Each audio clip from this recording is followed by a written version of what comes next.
Can you take us through your own personal journey? Yeah. So, I mean, I don't often. I mean, I talk about myself in my work, but I will talk about myself here. But I will reveal to the listeners my own personal journey. So I'm a young man. I'm 18 years old in 1981. Was socialized like any young man would do, and a young gay man would do. And you know, and I was seeing people get sick all around me. I have on my right arm, I actually have a tattoo that has a bunch of stars, which is all the people who I lost in my life to HIV. But I too was detected to be living with HIV.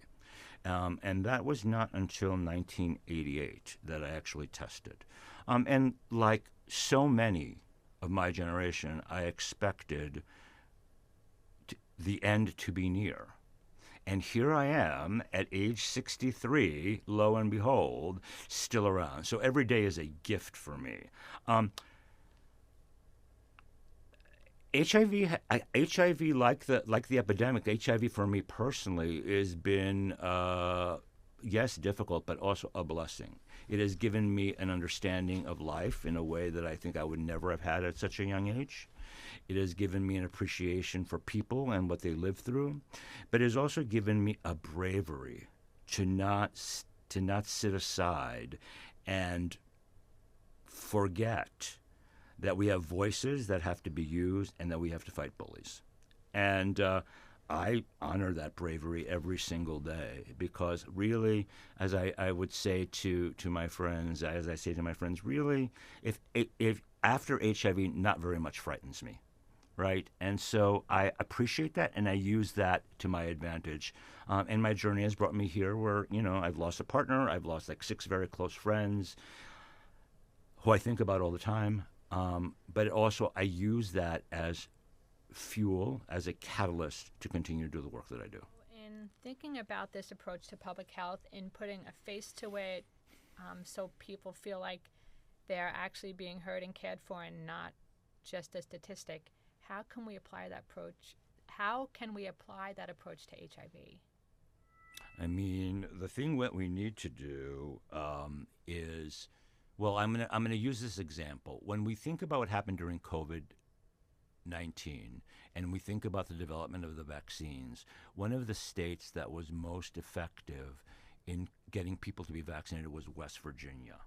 West Virginia, you might ask. Well, that seems like the reddest of the red, right? You would think that wasn't the case, but in fact, what happened in West Virginia is they were very intelligent, and they made the local pharmacist become the gatekeeper of the vaccination. So that's Maggie's Uncle Joe, who's the pharmacist, and I trust him, right?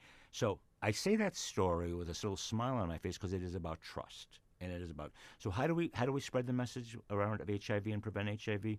We have folks who are look like, feel like, act like, go to spaces like the people who are affected, right? So if you want to prevent HIV from proliferating in young black gay men, you need other young black gay men delivering the message to them. You don't need Perry Halkitis, the 63-year-old white man, who's the dean of a school delivering the message. Why are you going to listen to me?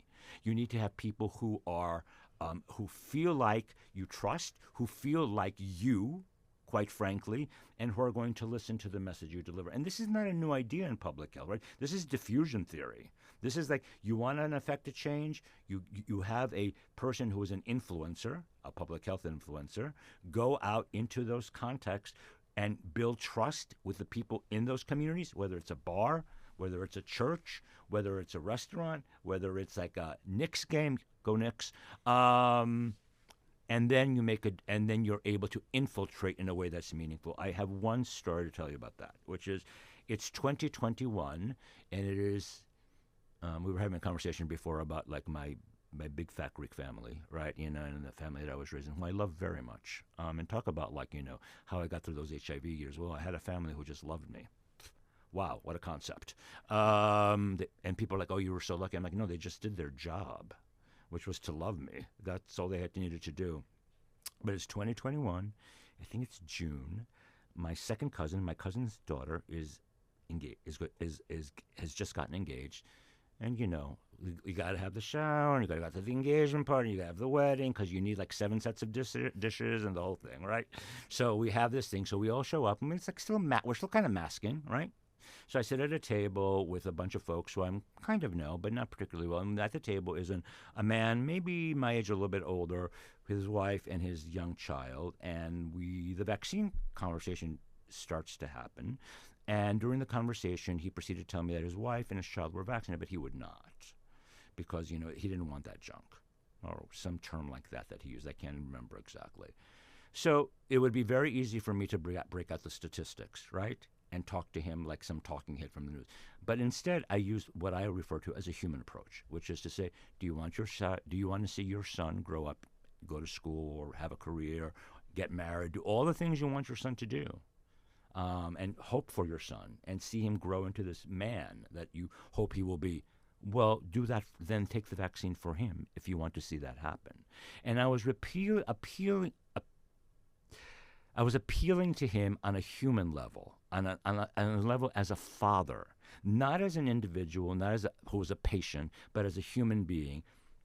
Lo and behold, it was like an hour-long conversation. It was really intense because he kept fighting me, like, and legitimately he kept fighting me. But I think the more I spoke to his humanity, to his role as a father, to a role as a caregiver, to as a fellow Greek, when I touched him on all of those parts of who he was, it had an effect, and he did get vaccinated the following week. Whether he's gotten boosted since then is a different story, but I like to take responsibility for one change in behavior that took place during the COVID pandemic, and it was this human one, which was very different than from me being on the news and writing op-eds and stuff like that. Those probably had an effect too, but I can tell you that I personally experienced one.